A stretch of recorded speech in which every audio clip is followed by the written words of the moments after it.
大家好, Amitofo. Hey everyone, this is Reverend Heng Shi. Today is Saturday, the 28th of December, here in the Gold Coast of Queensland, and it's a Friday afternoon back in California. I'm glad you're here with us to investigate more stories from the life of our grand teacher, Master Empty Cloud. Now, we are in the midst of winter break for most folks, and wherever you may be, Christmas is over, New Year's is coming, and if you can tune in, spend an hour with us looking at the ageless, timeless history of an incredible Buddhist pilgrim, then you certainly have not wasted your time this winter break, because these stories are so inspiring to me and I hope to you. Okay, we're going to ring the bell 3 times and then invite you all to make half bows if you'd want to join me. Then we're going to have Vera, who has volunteered to request the Dharma today. So let me ring the bell 3 times. I can make 3 half bows. Here we go. First bow. Second bow. Third bow.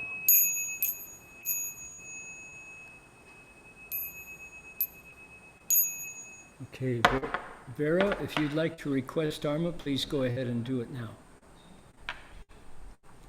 恭敬大德色经，为此法会集结众生，经正妙法论教导我们，如破了生脱心理。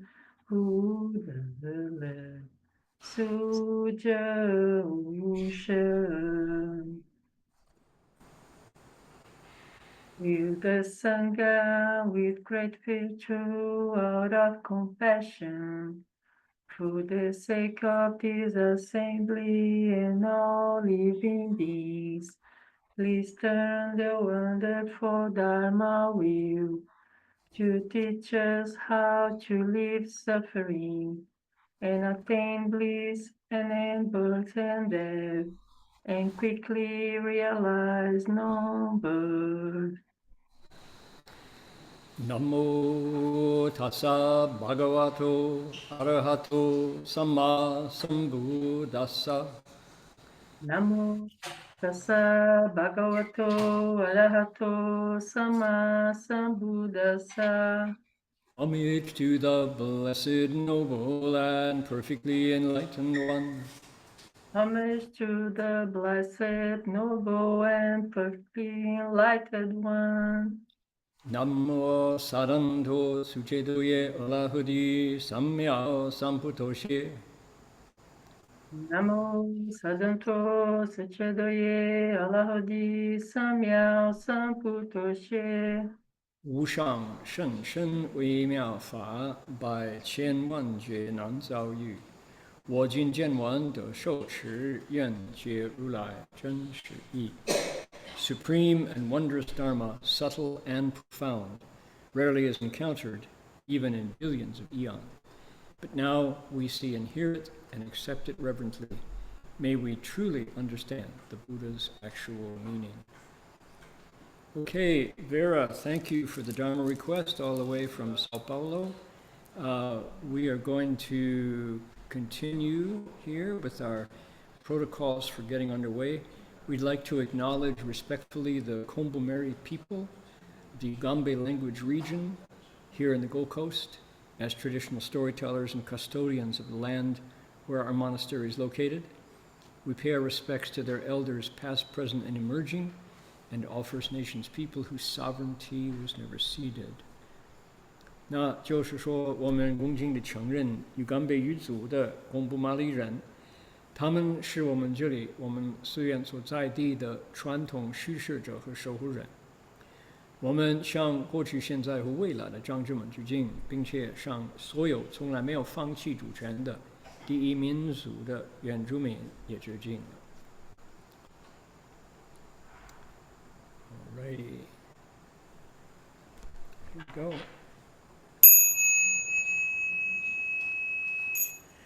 The bells sound wide, resound throughout 100 million worlds. The Buddha's law is heard and spread all throughout the triple world.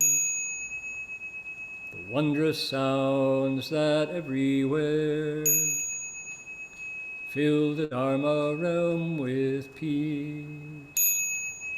May those who hear it gain the strength to follow in faith the Buddha's path.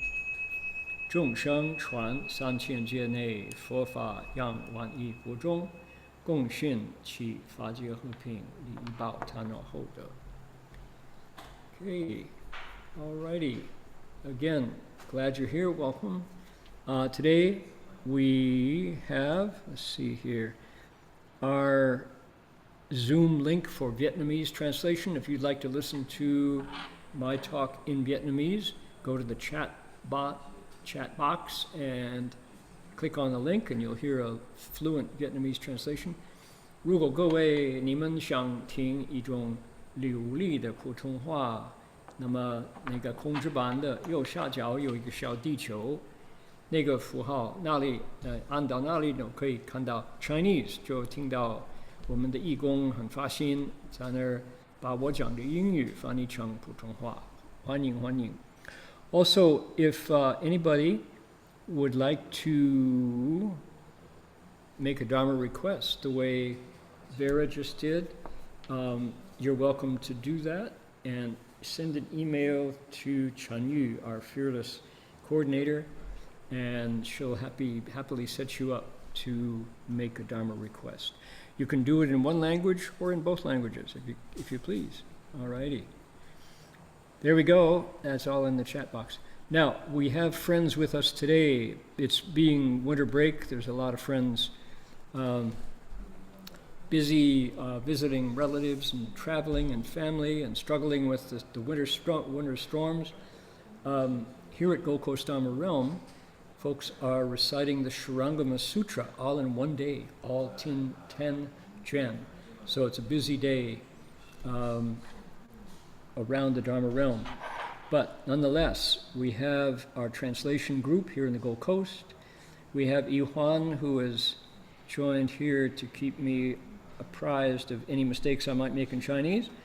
We have Alice is here. Hi, Alice, welcome. Alan is here from Ukiah. Barbara and Ernie are here. Ben is listening in from home. Hope you're feeling stronger, Ben.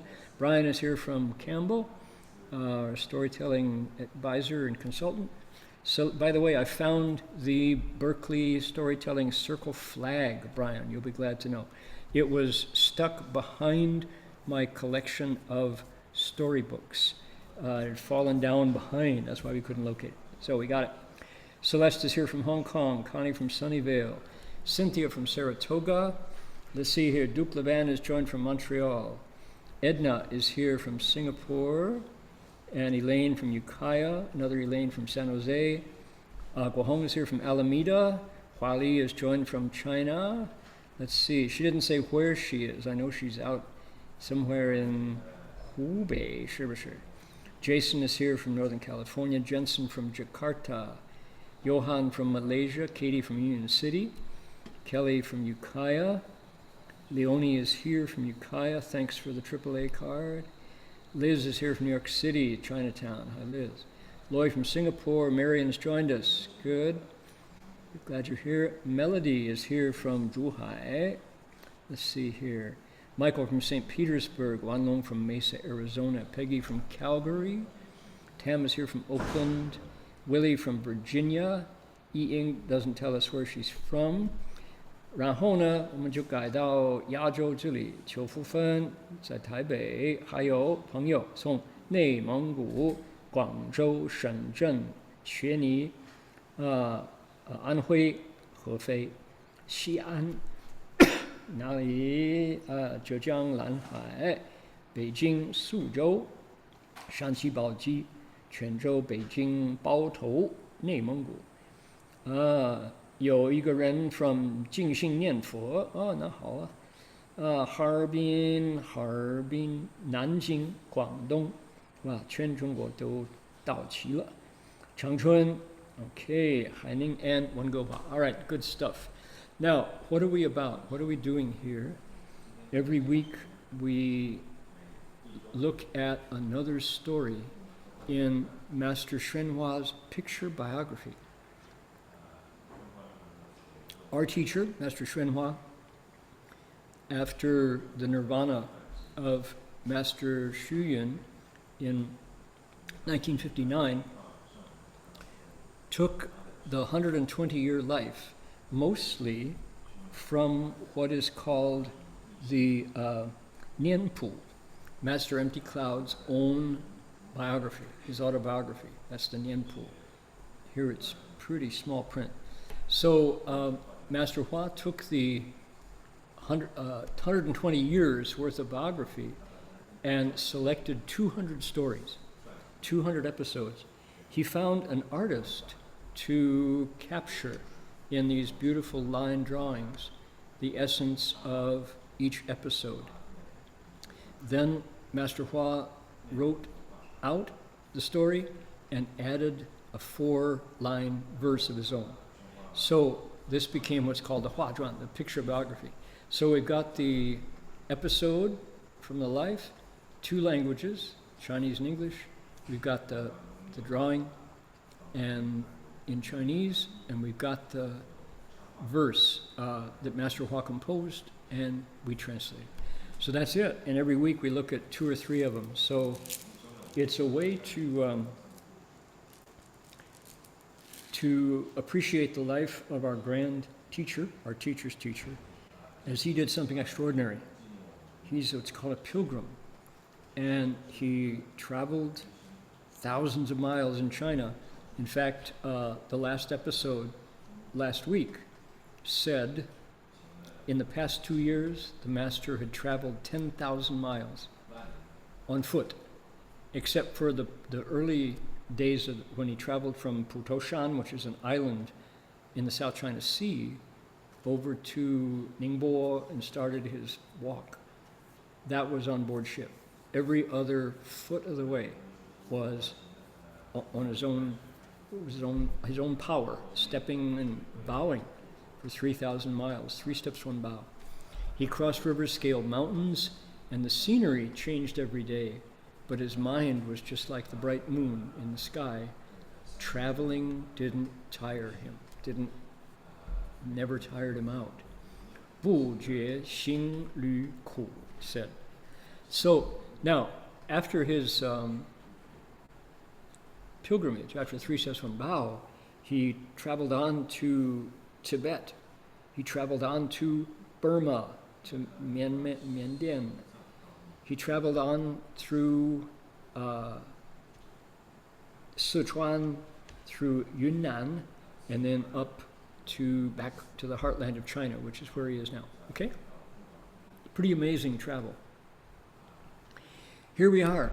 Today it's 1889. He's 50 years old, and he is in Jiangsu province, eastern China. He's traveling to a place called Baohuashan, Longchang. You want to read it with me? And these are not the Buddha's words, so we don't put our palms together. Here we go. 朝九华山后，渡江至宝华山，龙昌寺。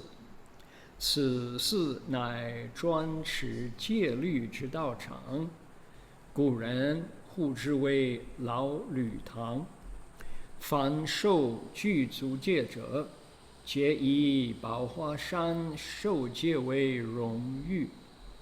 故国内新戒，每逢戒期，屈复之，宫里圣信和尚留住过年.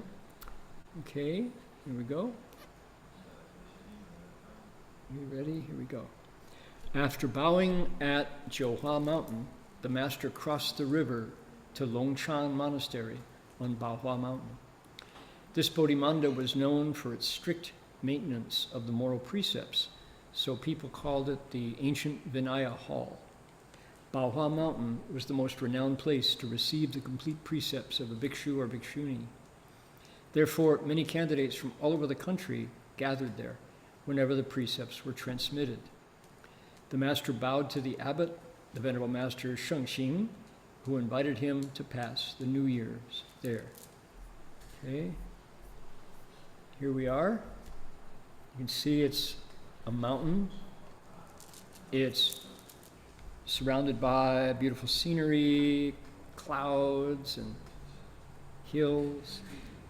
It's an ancient architecture, and here's our pilgrim coming in the front door to pay his respects. Shifu's verse goes, 宝华别名老吕堂，失罗梵行离弘畅，金刚光明从此出，重重无尽网络窗. Okay. The other name of Baohua Temple is the ancient Vinaya Hall. Its Shila and pure practices enjoyed a deserved reputation. A powerful Vajra radiance emanated from within. Many layers of banners and nets decorated. So, what's it about? So in China, if you decided at some point you wanted to be a monk or a nun, you found a local temple, usually. We found a shifu who would shave your head, and you could do a lot of hard work around the temple, but it was pretty small and pretty quiet, just your local monastery. Maybe you had one other monk there, maybe you were the only one. But at a certain point, after like 2 years, 3 years, the abbot at the local temple said, you're ready, you can go get the Quzujie, get the complete precepts. So at that point, they would look around the country, where were they transmitting the precepts? Which monastery got the right to have the precept ordination? Sometimes Baohua at Longchang Si, Baohua Shan was the place.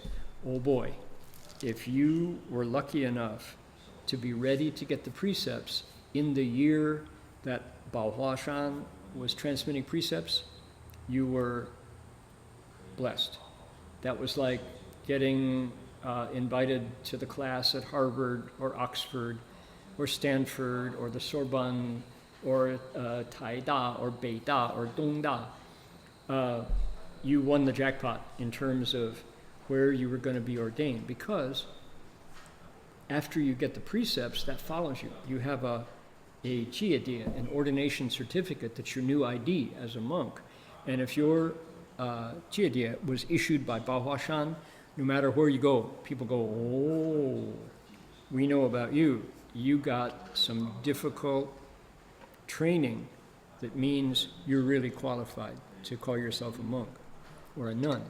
So Baohua Shan was like that. It was really the place to get your ordination. So back in the day, so this is what, 1889, okay, this is the 19th century, not the 20th century, not the 21st century, the 19th century, the 15th year of the Guangxu Emperor's reign. So back then, when would Baohua Shan transmit the precepts?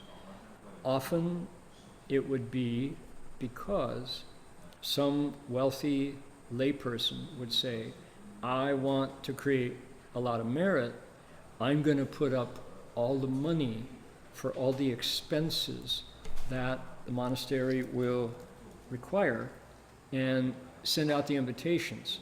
People can come because I'm paying for it. That's, of course, if it was your your money that allowed the monks and nuns to become fully ordained is a lot of goodness. If you hadn't paid for it, if you hadn't put out strength, they couldn't have done it. So, 功德无量, lots of merit. And now, what costs money when you ordain monks? Well, food, for one, upkeep of the monastery, travel for the what are called the 三师七正. When you ordain, you need 3 senior masters, 7 certifying monks. They have to come from all over China. And of course, if you invited some lofty, famous, renowned monk, everybody wanted to take the precepts that year. So when Bao Hashan would say, okay, let the word go out, advertise it, we're going to transmit the precepts next year, in the 3rd month or the 9th month, Yun Lai Ji, the monks would all come like clouds gathering to take the precepts there. That was Bao Hashan. Now, here's, see here. Here we are. These are some of the pictures of the Shanman is here. This is the current Longchang Si. And I think it's probably the case that after the Cultural Revolution, things were tough. I think Cultural Revolution pretty much destroyed it all. So all of the new architecture, this is all brand new. That's made of reinforced concrete. So the thing about Longchang Si is what? It's 1,500 years old. 1,500 years this temple has been here in Suzhou. People see this red dot? If I make it bigger, it disappears. Oh, no, there it is. Jiangsu, Jiangsusheng. Here is Shanghai. So you go inland, and there it is. So to have a 1,500-year-old monastery is pretty special. This is in Jurong, Jiangsu. When Master Hua introduced the Mahayana to us, our tradition, our Chinese Hanchuan Fojiao, he said there are 5 schools. And we all knew the Chan school, meditation. We were all interested in that. Then there was the Mi Zong secret school, mantras. That's very cool. Then there's everybody's favorite, the Jingdu Zong Pure Land school. Amitabha's vows, go to the Pure Land. Then number 4 was the Jiao Zong, words the Buddha spoke, the sutras. But then there was one more, and it was kind of the least, quote, popular of the schools. Why? Because it's the school of the Vinaya, the rules, the organizing regulations for monks and nuns. And of course, anything that limits your freedom to do whatever you want, people think it's not so much fun. This monastery, Longchang Si, was the home of the Vinaya school in China. So this was 1,500 years old. It's got 400-year-old ginkgo trees, 银杏树400年. They say, the story goes, that Bao Zhi Heshang, the monk who was in the Liang Wudi, Emperor Liang's time, they say he had bird claws instead of feet. And this monk, Bao Zhi Chan Shi, would sleep in trees with his bird claws. Zhi Gong Fa Shi. He's the one who created the Lianghuang Chan, the Lianghuang Bao Chan, the repentance liturgy of the Emperor Liang. So that's Bao Zhi. He started it in 502. 502. Now, it came and went. Monasteries that are that old burned down a lot of times, for sure. But when we got to the Ming Ming Dynasty, it flourished again. And the famous emperors would come there and bow to the Buddha, light incense, because it was so famous for being the place where the Vinaya was held at its most pure, at its most powerful.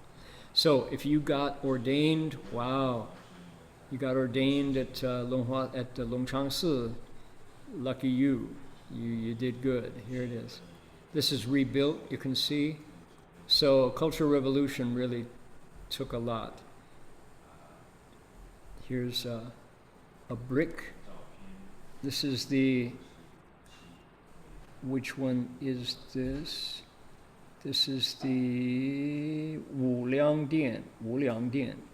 It's a hall that's built without any pillars in it, ancient. So probably the Red Guards couldn't knock this down. So okay, so Master Empty Cloud is passing through, visiting Longchang Monastery.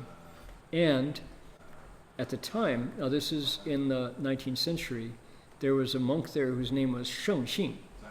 And he invited Master Empty Cloud to spend the winter, to stay here. So sure enough, Master Empty Cloud is going to pass the New Year's. Now that was, let's see, 1889, who can do the math? 111 and 20, 140 some years ago at the New Year time. Alrighty? That's one. Ready for another one? Passing through. This is number 95 out of 200. We're almost halfway done. He is meeting Ren Zhi and Fa Ren, two monks on a place called Chishan. Here we go. Everybody's welcome to join me if you like. These are not the Buddha's words, so we don't have to put our palms together. 这不是佛所说的话，不必合掌. Here we go. 公解风沐雨，正古人所谓读万卷书，徐行万里路者，公实地体验矣。庚寅51岁，宜行李仁智和尚，实修显亲寺，密足出家处，过下道具容，礼法人和尚，住起修赤山茅棚，住此过冬。Okay. Here we go. Having been, quote, brushed by the wind and bathed by the rain, the master truly embodied the ancient saying, after reading 10,000 books, one should walk 10,000 miles. In the year 1890, the master was 51 years old. At Yixing, he bowed to the Venerable Master Renzhi, who was then in the process of repairing Shenqin Monastery. This was the place where Yun Wu Chanshi left the home life. The master spent the summer there and then went to Jurong, where he bowed to High Master Fa Ren and helped repair the thatched huts of Chishan. The master passed the winter there. Okay, so lots of names, lots of details, people that you don't know who they are, places you've never seen or heard. Okay, let's see here. Yeah, I love how we span the globe. Me too. Okay. So, all right. What I want to do, because the story is like, okay, yeah, I can't tell you, I've heard so many temple names and so many monks' names, I have no idea what's going on. Understand that we're looking, we got the bird's eye view of a life. The words on the page are black and white, black print on a white page. Inside them are the flesh and blood and the sweat and the courage and the worn out shoes of a Buddhist monk who, if he were to walk in your room where you're sitting, he would look like a pine tree. He would look like the wind and the rain couldn't blow him over. In fact, that's literally true. This is somebody who had been through death in a snowstorm, 6 days of no food and no shelter in the snow, and he still survived.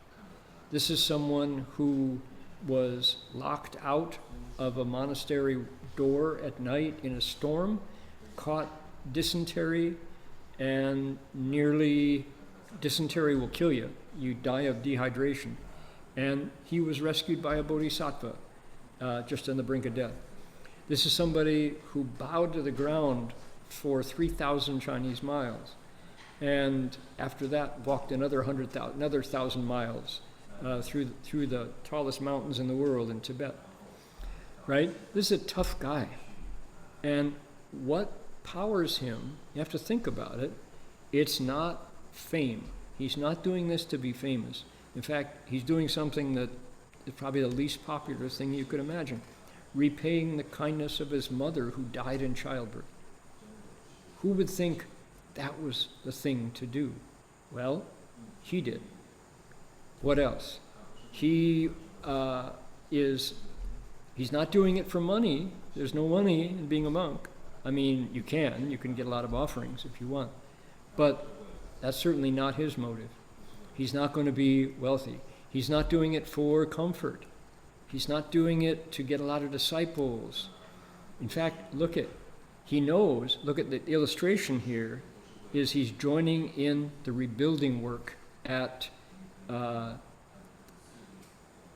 Xianqin Si, a place where a monk whose name was Mi Wu Yuan Yin Yuan Wu, right? Here it is. Mi Yun Yuan Wu. There we go. A Chan master named Mi Yun Yuan Wu, where he left home. These are obscure places. This is far away. And who's going to say, wow, Master Empty Cloud, you did a really good job rebuilding, carrying those bricks, slopping the mortar between the bricks, good job. Nah, people don't even know. He's not going to tell you. We're going to find out in 2 weeks. Even when he falls in the river and nearly drowns, he's not going to let you know. He doesn't hope that you pity him. What an interesting person, right? What an amazing personality in this monk. And here he is, 51 years old. Now, I can tell you, I'm way north of 51 years old. When you're 50, in your 50s, you're right at that point where you think, whoa, if I live to be 100, this is halfway. How did I do in the first half of my life? For Master Empty Cloud, he hasn't reached the halfway point at 51. He lived to be 120, right? So my goodness. So what an interesting person. That's the flesh and blood and the sweat and the light and the energy and the virtue of this monk that kind of makes this a little more lively. Let's take a look again. This Master Hua points out that this phrase, 读万卷书, 虚行万里路, right? After you've read 10,000 chapters of printed books, you need to walk 10,000 miles to balance it out. That's a very interesting comparison. That idiom has a lot of truth in it. I realized that I had been, if I start adding up my years in school, by the time I left home, I I did my last 3 years of an MA in robes, so I was in the monastery. But I had been through kindergarten, 8 years of elementary school, so that's 9, and then 4 years of high school, that's 13, and then 6 years of an MA. It took a long time to finish it as a monk. So I was 18 years behind the desk when I actually became a monk. And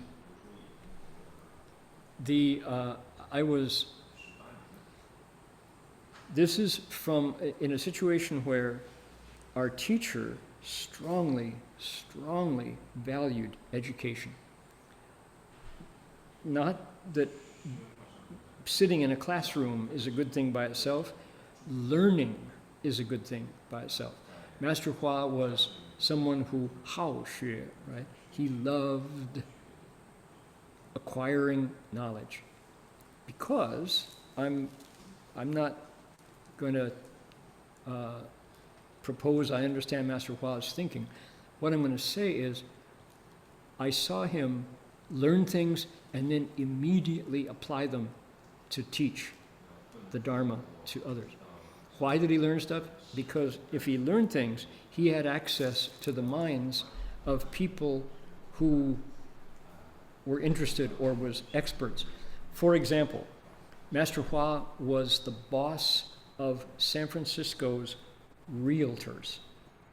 He was known all over the city of San Francisco as the monk who will get in your car and you drive him to the school that's being sold as the Christian Scientists move out, and he will walk you around, and the realtor, so he looks everywhere, he asks the great questions, he smiles at you, he disarms you, he's just cheerful and happy. And then after seeing the property, and he'll say, and what's the asking price? After you tell him it's $700,000, he'll say, oh, that's good, I'll give you $200,000 for it. And the realtors would choke, and they cough, and they would say, you didn't hear me correctly, I'll give you $180,000 for it. He's going lower with the price every time and they would scratch that. How do you respond to this smiling monk who's just absolutely, do you take him seriously? And he would teach and transform realtors through knowing in their minds what they were willing, how low they were willing to go, and then he would talk them down and then say, I think it over, and walk away after you dropped your price by half, And he had some favorite realtors who he trusted whenever there was a potential property, particularly large buildings that you could put a school in, or have a big hall where people could bow. And in the process, Dharma Realm Buddhist Association, which used to be called Sino-American Buddhist Association, acquired 28 monasteries worldwide, including a hospital for the criminally insane, a resort hotel in West Sacramento where the politicians used to get away from Sacramento Capitol and drink and party, including a Salvation Army building on the Trans-Canada Highway, including 3 savings and loans and bank buildings, including churches and places with hotels, and So Master Hua was just this expert negotiator, and you realized, on one hand, he wanted the buildings to establish the Dharma, but he was also teaching wherever he could. He would learn from every individual encounter with those who were, selling property for profit. And he just, you saw this love of learning.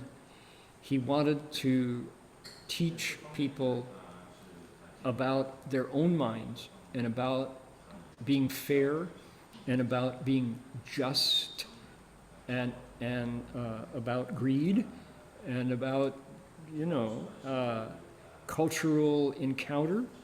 Here's this silly old Chinese man. Meanwhile, the longer you talk to him, the more you realize you're not going to make the profit you thought you were going to make on this thing. So what a wonderful habit Master Hua had for teaching. And this love of learning was what he instilled. So here's Master Empty Cloud, who, what did he do? What was he doing this for? He wanted to bring the Dharma back to life in China. China in the 19th century was called Yazhou Bingfu, the sick man of Asia. China had not adopted science the way Japan, for example, had. So in things like armaments, military weapons and all, China was a generation behind or more. Everybody else was using machine guns, the Chinese were still using swords, sort of thing. And so the French were famous for that as well, being one generation behind in weapons. So China had fallen victim to the Opium War, which we won't go into now, but to tell this, it's a very painful story about how the British in particular used opium to weaken the will of the average Chinese. So these are stories about how China was, when Master Empty Cloud was in his century and 20 years of life. So on foot, using his own strength, you saw the picture, right? Here is our monk with stacks of bricks on his shoulder. Here he is, he's going up steps to rebuild the monastery. Master Empty Cloud is famous in his lifetime for rebuilding some of the most illustrious monasteries in China. When the monastery's been there for 1,500 years, it's had its highs and lows for sure. In some cases, the monasteries were forgotten. They were overgrown. There was only the foundation, and references in books from the Tang Dynasty. And here he was in the Minguo, in not yet. This is still the end of the Qing Dynasty. So he would find the ancient sites, clear them away, and then with the sweat of his own hands, he would rebuild the monasteries. So here, wherever there was a monk who was doing it already, Master Empty Cloud would help out. And of course, where he showed up, donors would show up to make offerings because he was so well respected. And monks would show up to work just to be next to him. So here he is in Suzhou at age 50 in Yixing, famous place for teapots, bowing to elder monks, Renzhi and Fa Ren, two monks who were engaged in rebuilding monasteries. Now, what about one more thing here? The patriarch Mi Yun, secret cloud, dense cloud, hidden clouds. This is, I want to show people about him. His name comes up because, here we go. This is supposed to be the way Mi Yun Yuanmu Chanshi looked. He's got a mustache, he's got a goatee, he's grown his hair, he's holding a whisk. Now this is, of course, a woodblock, but who is he? This is a Chan monk from the Ming Dynasty, before the Manchus came down from Dongbei. And he was one of the renowned monks of the Linji-zong, the Rinzai school. In Japan it's called Rinzai, in Chinese is Linji. He wanted to restore Chan meditation to its former glory in China. So he was one of those monks who shouted and slapped and hit with sticks. He was one of those kind of Chan monks that are famous for dramatic teaching methods, right? So this is he, Miyun Chanwu.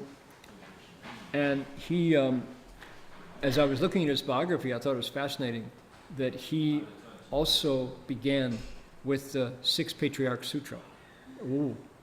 The Liu Zu Fa Bao Tan Jing.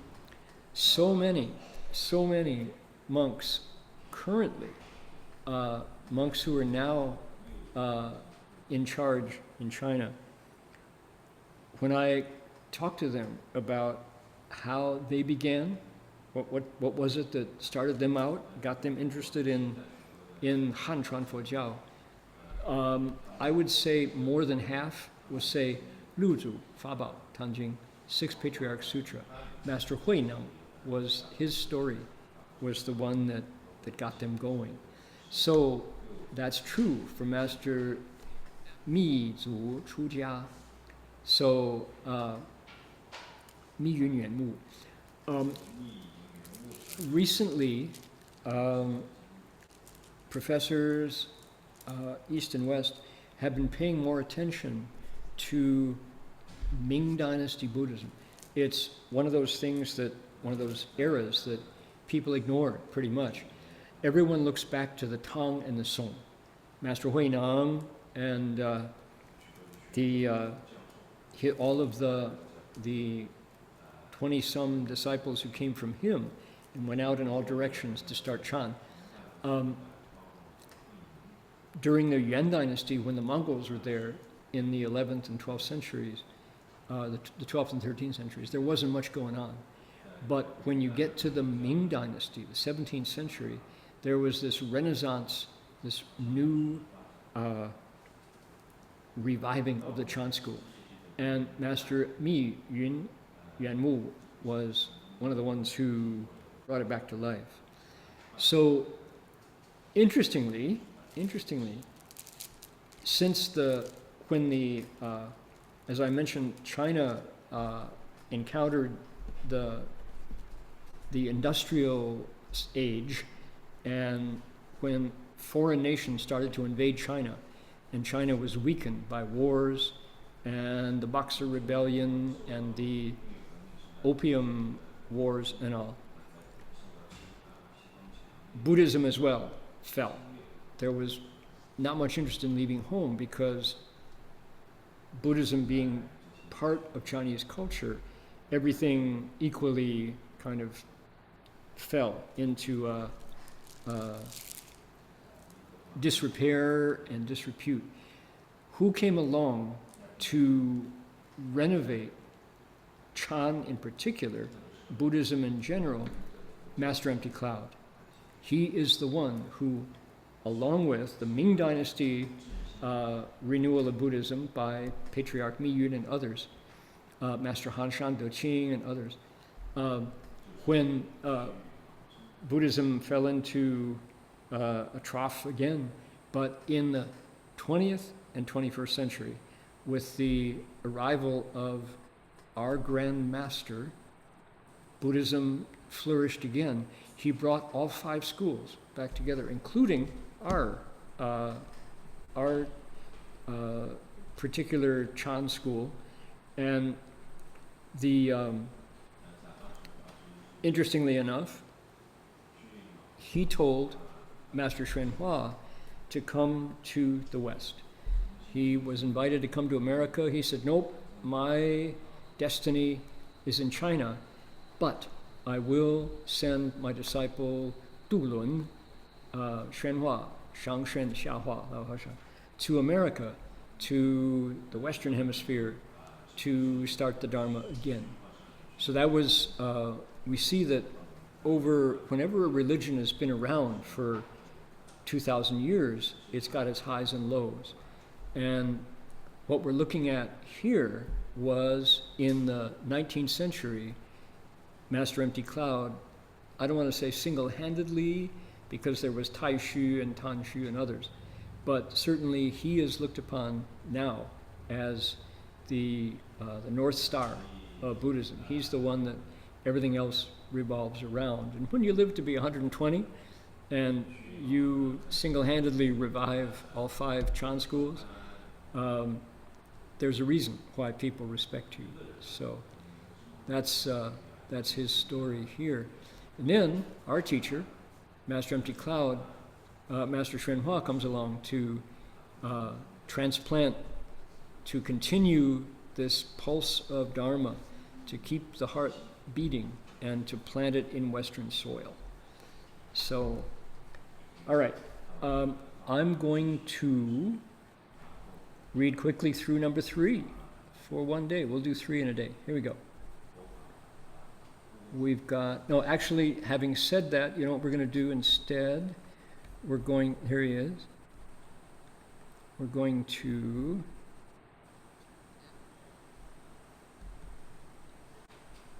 not that one. We're going to recite the Buddha's names. I want folks to enjoy the 7 Tathagatas over the holidays, because this is a time when we're not at work, when we're not at school. There's a period during the holidays when people kind of get tired of clicking the remote, watching having to choose between too many movie choices. And in a time like that, what a wonderful thing to have the 7 Tathagatas' names to be able to recite, because these, on one hand, the names are fun, and I always enjoy speaking Buddha's names, but it's the goodness that comes along with their vows that power those names, that makes it really, that brings the good stuff, right? So many treasures, jewel victory, beautiful body, extensive body, fearless, ambrosia, and limitless light. Each one of these Buddha's names has benefits that arise when you recite them. So let's do it. What do you say? Let's try 3 times with the Buddha's names. Here we go.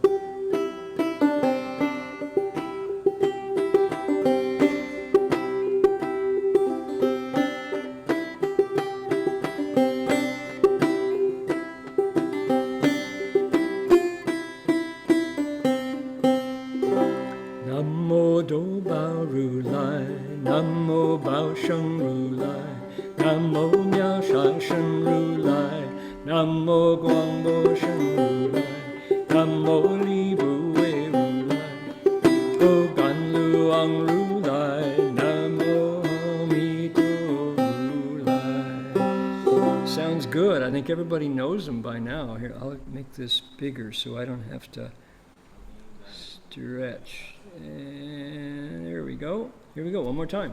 Namo Do Bao Ru Lai, Namo Bao Sheng Ru Lai, Namo Miao Sha Shen Ru Lai, Namo Guang Bo Shen Ru Lai, Namo Li Bu Wei Ru Lai, Namo Gan Lu Wang Ru Lai, Namo Ami To Ru Lai. We got tune the banjo. And we'll sing them one more time. Namo Do Bao Ru Lai, Namo Bao Sheng Ru Lai, Namo Miao Si Shen Ru Lai, Namo Guang Bo Shen Ru Lai, Namo Li Bu Wei Ru Lai, Namo Gan Lu Wang Ru Lai, Namo Ami To Ru Lai.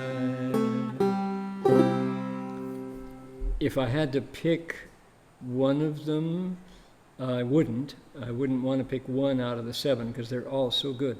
But I can see the results of the Buddha fearless, Li Bu Wei Ru Lai. When I feed birds, I've got these amazing parrots, cockatoos, currawongs, lorikeets, and kookaburras, all these birds that come. And the ones that are most easy to read are the cockatoos because they come in great numbers and they're big. And they're large birds, and I get really close to them when I feed them. And some of them, they look just alike. And here you have 3 birds. They look identical. One of them will step right up to me, look me in the eye, and kind of smile. And where's the crookie? I want the cracker. Give me the cracker. Give me the bird seeds. And one of them will watch the first bird and imitate him, but he's still a little cautious. And one of the birds doesn't want to have anything to do with me. He backs off. And as soon as I make the slightest move, you can see in his eyes this deep fear of something unknown. And you go, what's the difference between the bird who, they're all part of a wild flock. These are all wild birds. But one of them is like, no, that's good. I'll get some yummies from this guy. He passes out the treats. I'm in line. Give me some. One of them says, I don't quite remember, but I'll do whatever the first one does. The third one is like, nope. I don't want to have anything to do with that monk. He's just too scary, What's the difference? And you have to think that it's a question of psychology. One is afraid, one is willing to watch, and the other one is fearless. Could it be that the bird who is unafraid has heard me recite Namo Li Bu Wei Ru Lai? Maybe so. But that's my intention when I recite them, when I recite the names. So anyway, it's otherwise, how do you explain why one is fearless and the other doesn't want to have anything to do with the monk? Fascinating. So, all right. Do I have a favorite name of the Tathagatas? Yeah, I like them all 7. But most of all is to be able to recite them. If you're a runner, if you do jogging, those 7 Tathagatas names when you run, they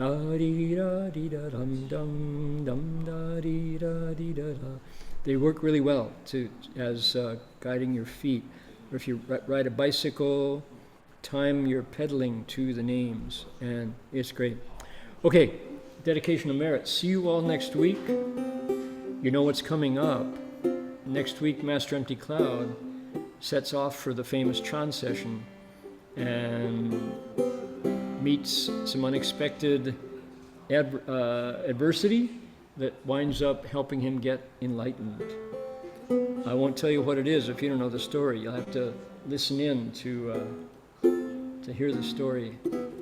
That's next week.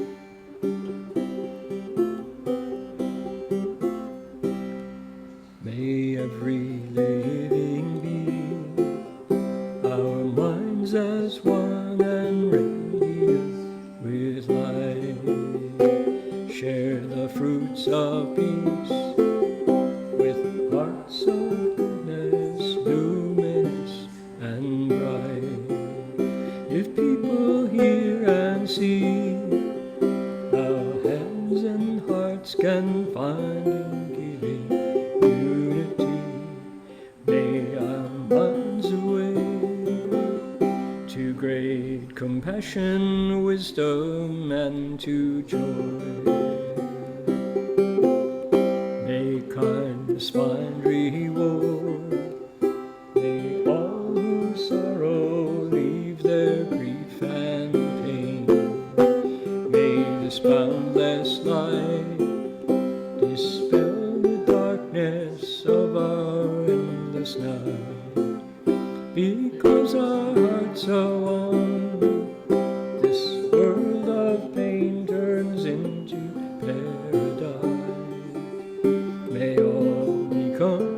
compassionate and wise. May all become compassionate and wise. May all become compassionate and wise. We can bow to the Buddhas if you'd like.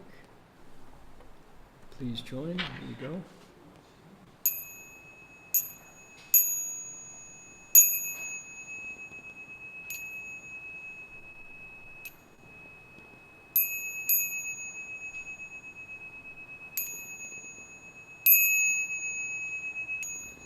Bow in respect to the Venerable Master.